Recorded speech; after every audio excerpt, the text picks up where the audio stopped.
আপনি শুনতে একবারে দুর্বল, আপনি ভিটামিন খেতে হবে। শুনেন না, আমি তো এই চিকিৎসা দিই না, আপনি অন্য ডাক্তার দেখান। আর আপনি সাইনবোর্ড দেখে আসেন না আমি কি চিকিৎসা দিই। সাইনবোর্ড তো দেখে আসছি, তাহলে কেন কিন্তু আসলেন? আমার সমস্যা যে কোন জায়গায় এটা তুমি আসলে বলতে পারতেছি না। এই মাত্র বললেন আপনি রুচির সমস্যা, আপনি খেতে পারেন না, এতে চোখগুলো সাদা হয়ে গেছে, রক্ত শূন্যতা হয়ে গেছে এটা আপনার। তাহলে কোন সমস্যা খুলে বলেন আমাকে। আসলে এটা যে এই রুচি সেই রুচি না, বুঝছেন ম্যাডাম। হ্যাঁ হ্যাঁ, বলেন। আমি আসলে বাড়িতে কিছু করতে পারি না।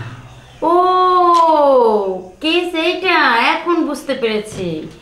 আরে টেনশন করবেন না, এই চিকিৎসার জন্য আমি পারফেক্ট। আপনাকে প্র্যাকটিক্যাল ভাবে আমি দেখাই দেবো কিভাবে কিভাবে করতে হবে। কোনো ওষুধ লাগবে না, বিনা ওষুধে আপনার পরীক্ষা করব আমি। শুনেন, টেস্টটা কিন্তু আমি নিজেই করি। এই কথা শুনে তো ম্যাডাম আপনার কাছে আসছি। ও, তার মানে আপনি কি আরো কয়েকজনের রুগীর মুখ থেকে শুনে এসেছেন? হ্যাঁ হ্যাঁ হ্যাঁ। আচ্ছা, আপনি সমস্যাগুলো আমাকে একটু খুলে বলেন।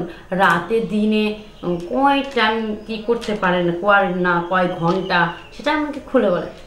আসল কথা কি, কি? আগে